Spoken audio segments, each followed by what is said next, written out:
దేవునికి మహాకృపా వాత్సల్యత ఉదయకాలపు శుభములు ఆశీర్వాదములు మీకు పరిచయం చేస్తూ ఉండగా ఈ ఆశీస్సులు దీవెనలు ఆశీర్వాదములు పొందుకోవడానికి మీ మనసులో నిలపాలని ప్రభు పేరిట మనవి చేస్తూ ఉన్నాను. అందరూ కూడా బాగున్నారని, మేల్కొల్పు ప్రార్థన సహవాసం ద్వారా మీరు చక్కగా బలపరచబడుతున్నారని, దీవించబడుతున్నారని నేను నమ్ముచున్నాను. ఈ యొక్క వాక్య పరిచర్య మీకు చక్కటి ప్రారంభాన్ని ఇస్తుందని అనుకుంటున్నాను. మీ ప్రారంభము ఎలాగుంటుందో దానిని బట్టే ఆ రోజులు జరిగేవన్నీ కూడా ఉంటాయి. ప్రారంభము నువ్వు ఎలా ప్రారంభిస్తావో, ఎలాంటి పరిస్థితులు గుండా నీ ప్రారంభాన్ని మరి స్టార్ట్ చేస్తావో దాన్ని బట్టే ఆ తర్వాత వచ్చే గడియలు సమయాలు కూడా ఉంటాయి. దీనికోసం ఒక చక్కటి మాట పౌలు వారు గలతీయుల రాసిన పత్రికలు చెప్తారు. నువ్వు ఏమి విత్తుతావో ఆ పంటనే కోస్తావు. మనుషుడు ఏమి విత్తునో ఆ పంటనే కోయును. గలతీయుల రాసిన పత్రిక 6వ అధ్యాయం 7వ వచనంలో ఈ మాట రాయబడి ఉంటుంది. అంటే మనము ఏమి విత్తుతామో దాన్ని బట్టే ఆ పంట వస్తుంటుంది. మన యొక్క దినచర్యలు కూడా ఎలాగా మనం ప్రారంభిస్తామో దాన్ని బట్టే మన యొక్క రోజంతా కూడా కొనసాగుతుంది. ఉదయముననే దేవుని యొక్క వాక్యము ద్వారా, ప్రార్థన ద్వారా, మేల్కొల్పు ప్రార్థన సహవాసము ద్వారా, సేవకుల యొక్క మాటల ద్వారా నీ యొక్క స్థితిని ప్రారంభిస్తే దానికి తగినట్టుగానే నీ రోజు కూడా ఉంటుంది. నీకు ఇవ్వబడుతున్న గడియలు, నీకు ఇవ్వబడుతున్న సమయం అంతా కూడా ఆ విధంగానే ఉంటుంది. కొంతమంది అలా కాదు, ఊరకనే వ్యర్థమైన రీతిలో ప్రారంభిస్తూ ఉంటారు. కొంతమంది లేవడమే అరుపులతో ప్రారంభిస్తూ ఉంటారు. కొంతమంది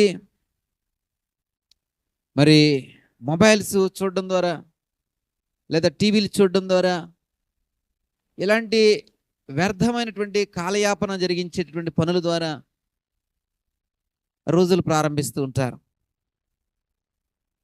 నీకు తెలియకుండానే గంటలు మరి ఆ వ్యర్థమైనటువంటి మొబైల్లో, వ్యర్థమైనటువంటి టీవీల్లో గడిపేస్తుంటావు. ఇక నీకంటూ ఉపయోగించుకోవడానికి సమయాన్ని ఎప్పుడు నువ్వు కేటాయించగలుగుతావు? నీ బ్రతుకుకు అవసరమైన దానిని, నీకు అవసరమైనటువంటి స్థితిని పొందుకోవడానికి ఎప్పుడు నువ్వు ఆలోచన చేయగలుగుతావు? ప్రియ సహోదరుడా, నువ్వు ఎలా ప్రారంభిస్తున్నావో దాన్ని బట్టే నీ రోజంతా, నీ దినములన్నీ కూడా ఉంటాయి. నీ ఆలోచన విధానాన్ని బట్టే, నువ్వు ప్రారంభించే నీ ఆలోచన విధానాన్ని బట్టే నీ స్థితి అంతా కూడా మరి నీకు ఇవ్వబడుతూ ఉంటుంది. దాని ప్రకారమే అంతా కూడా జరుగుతూ ఉంటుంది. దాని ప్రకారమే అంతా జరుగుతూ ఉంటుంది. చక్కగా సంతోషముగా దేవుని యందు ఆనందిస్తూ నీ రోజున ప్రారంభించు. చక్కగా దేవునిలో ఆత్మీయంగా బలపరచబడుతూ నీ రోజున ప్రారంభించు. ఒక చక్కటి ప్రార్థనా అనుభవం ద్వారా నీ రోజున ప్రారంభించు. నీ పిల్లలందరినీ, నీ ఇంట్లో ఒకరున్నారా, ఇద్దరున్నారా, లేకుంటే అంతకుమించి ఎక్కువ మంది పిల్లలు ఉన్నారా, కుటుంబ సభ్యులు ఉన్నారా, వారందరినీ నీకు నీవుగా స్వయంగా మరి నిద్ర లేపి ఒక చక్కగా ఒక చిన్న మ్యాట్, చాప లాంటిది వేసుకుని, అది లేకుంటే క్రిందైనా కూర్చోవచ్చు, పెద్దేమీ ఇబ్బంది ఏం కాదు. కొద్దిసేపు ఒక ప్రార్థన అనుభవంతో వారిని అందరినీ కూడా ఆ రోజున ప్రారంభించడానికి అలా ఒకసారి ప్రయత్నం చేసి చూడు. నీకు ఎక్కడ లేనటువంటి సంతృప్తి కలుగుతుంది, ఎక్కడ లేనటువంటి ఆనందం కలుగుతుంది, ఎక్కడ లేనటువంటి ఒక దీవెనకరమైన మనసు నీలో అభివృద్ధి చెందుతుంది. అలాగే నీ కుటుంబీకులు, నీ పిల్లలు కూడా సంతోషిస్తారు. ఒకవేళ అంటే వారికి ఇలా పిలిచి ప్రార్థనలో ఉండడం అనేది కొంచెం కష్టంగా అనిపించవచ్చు తొలి నెలలలో, తొలి రోజుల్లో. రాను రాను ఏమవుతుందంటే అది అలవాటుగా మార్చబడి ప్రార్థన లేకపోతే నిన్న నా రోజుని నేను ప్రారంభించను. ప్రార్థన సహవాసం లేకపోతే నేను ఈ అల్పాహారం తినను. ఈ ప్రార్థన అనుభవం లేకపోతే నేను మధ్యాహ్నం భోజనం చేయను అన్నంతగా మరి క్రమేణా అది మార్చబడుతుంది. అంటే ప్రార్థనకి మించింది, ఆత్మీయతకి మించింది, వాక్యానికి మించింది మరొకటి లేదు అన్నట్టుగా మరి వారు మార్చబడతారు. అదే కనుక జరిగితే నీ ఇంటికి మించినటువంటి దీవెనకరమైన ఇల్లు మరొకటి ఉండదు. అదే కనుక జరిగితే నీ ఇంటిలో దుష్ట శక్తులకు కానీ అపవాది యొక్క శక్తులకు కానీ ఏమాత్రం కూడా అవకాశమే లేనేలేదు.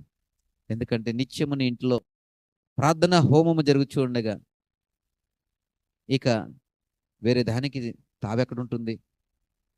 వేరే దానికి అవకాశం ఎక్కడుంటుంది? ప్రియ సహోదరుడా, సహోదరి, ఇలా నువ్వు ఏమి విత్తుతావో అదే కోస్తావు. ఒకవేళ అరుపులతో ప్రారంభిస్తున్నావా, ఒకసారి ఆలోచన చెయ్యి. నీ మనసు గాయపరచబడుతుంది, నీ నాలుక మరి గాయపరచబడుతుంది, నీ నోరు కూడా దుర్వాసన కొడుతుంది కదా నీ మాటల ద్వారా. దానివల్ల నీకు నెమ్మది ఏమైనా ఉందా? దానివల్ల నీ పిల్లల విషయంలో ఏమైనా నెమ్మది ఉందా? నీ కుటుంబీకుల విషయంలో ఏదైనా నెమ్మది ఉందా? లేనే లేదు కదా. అరే మా అమ్మ ఇలాగ అనేసిందని పిల్లలు, లేకుంటే నా మరి పెద్దవాళ్ళు ఉన్నారనుకోండి, వాళ్ళు ఏమనుకుంటారు, అరే మా కూతురు ఏంటి ఇలాగ అరుస్తుంది, లేకపోతే మా కోడలు ఏంటి ఇలాగ అరుస్తుంది, మా అల్లుడు ఏంటి ఇలాగ అరుస్తున్నాడు, నా కొడుకు ఏంటి ఇలాగ అరుస్తున్నాడు అని వారు కూడా ఒక విధమైనటువంటి అభద్రతా భావంతో బ్రతికే పరిస్థితులు ఉంటాయి. వారి యొక్క మనసు కూడా గాయపరచబడుతుంది, వారి యొక్క మనసు కూడా చివుక్కుమంటూ ఉంటుంది. దాని ద్వారా ఎదుటి వారి యొక్క మనసును నువ్వు గాయపరుస్తున్నావు. ఇలాగ ఒకసారి ఆలోచన చేసి చూడు. నువ్వు ఎలా ప్రారంభిస్తున్నావో, నువ్వు ఏది విత్తుతున్నావో ఆ పంటే కోస్తావు కదా తల్లి. ఏది విత్తుతావో ఆ పంటే కదా కోస్తావు. ఓ సహోదరుడా, మరి సంతోషంగా ప్రారంభించు, సంతోషమనే పంటను కోస్తావు. ఆనందంగా ప్రారంభించు, ఆనందమైనటువంటి పంటను కోస్తావు. దీవెనకరంగా ప్రారంభించు, దీవెనలు అనేటువంటి పంటను నువ్వు ఇంటికి తీసుకొస్తావు. ప్రియ సహోదరుడా, సహోదరి, నువ్వు ఏమి విత్తుతావో అదే. ఉదయముననే నువ్వు ఎలాగా ఏమి విత్తుతున్నావో అదే. ఉదయముననే నువ్వు ఎలాంటి స్థితిని కనపరుస్తున్నావు అదే. నీ ప్రారంభం ఎలాగుంటుందో అదే నీ రోజున నిర్ధారిస్తుంది. ఒకరోజు వృధా అయిపోయిందా, అదికి ఎందుకు పనికిరాదు ప్రియ సహోదరుడా. అందుకనే సమయాన్ని వృధా పోనివద్దంటాడు, కాలాన్ని వ్యర్థపరచొద్దంటాడు.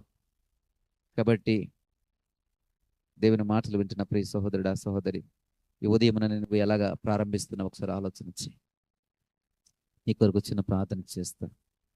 దగల తండ్రి, కృపగలని దేవా, మా ప్రారంభ గడియల్ని మేము ఎలా ప్రారంభిస్తున్నామో దాన్ని బట్టే మా రోజంతా, మేము ఏమి విత్తుతామో దాన్ని బట్టే మా పంట కోస్తామయ్యా. దీవెనకరంగా మేము విత్తుతున్నామా, దీవెనకరమైన పంటనే కోస్తాం. సంతోషంగా విత్తుతున్నామా, సంతోషకరమైన పంటని మేము కోస్తామయ్యా. ఇదిగో ప్రభా, మా ప్రారంభం మా దినమంతటిని కూడా, మా రోజంతటిని కూడా నిర్ధారించగలిగినట్లుగా సరైన ప్రారంభం మాకు ఇవ్వండి. సరైనటువంటి ప్రారంభంతో మా రోజును ప్రారంభించడానికి సహాయం దయచేయండి. అది నీలో అయితే మరీ మేలు, నీ వాక్యము ద్వారా అయితే మరీ మేలు, నీ ప్రార్థన ద్వారా అయితే అది మరీ మేలు నాయనా. మాకు అట్టి కృప, అట్టి భాగ్యము మా అందరికీ దయచేయండి. మహిమ, ఘనత, ప్రభావం మీరే పొందుకొనమని యేసు వారి నామమును బట్టి ప్రార్థించి పెట్టుకుంటున్నాం తండ్రి. ఆమేన్.